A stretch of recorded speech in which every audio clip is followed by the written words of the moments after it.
In a move born of sheer desperation and classic engineering pragmatism, Waldemar Voigt's team decided to mount a traditional Junkers Jumo 210 piston engine directly into the nose of the prototype, complete with a two-bladed wooden propeller. It was a bizarre, almost comical hybridization of eras. The world's most advanced aerodynamic airframe, designed to fly at near supersonic speeds, was forced to rely on the clunky, vibrating technology of the past just to get off the ground. On April 18, 1941, prototype Me-262V1 taxied out onto the runway at Augsburg.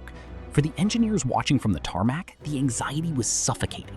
If the radical sweep-wing geometry or the unique weight distribution failed, the entire program would crash before a single jet engine could ever be bolted to its wings.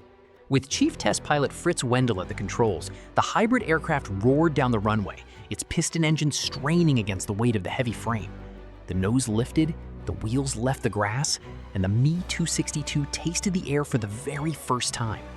It was a completely silent flight in regards to its true purpose. No screaming jet exhaust, no thunderous roar of burning kerosene, just the familiar, mundane thrumming of a propeller.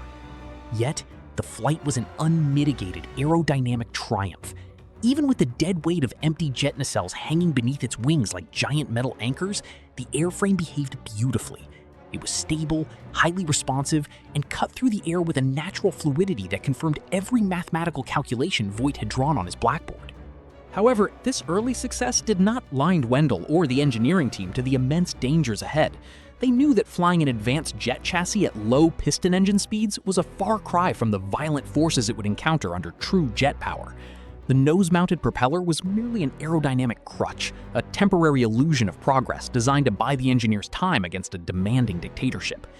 As the prototype touched back down and taxied into the hangar, the mechanical crew immediately set to work, peering into the empty wing shrouds where the delayed Jumo engines were supposed to live.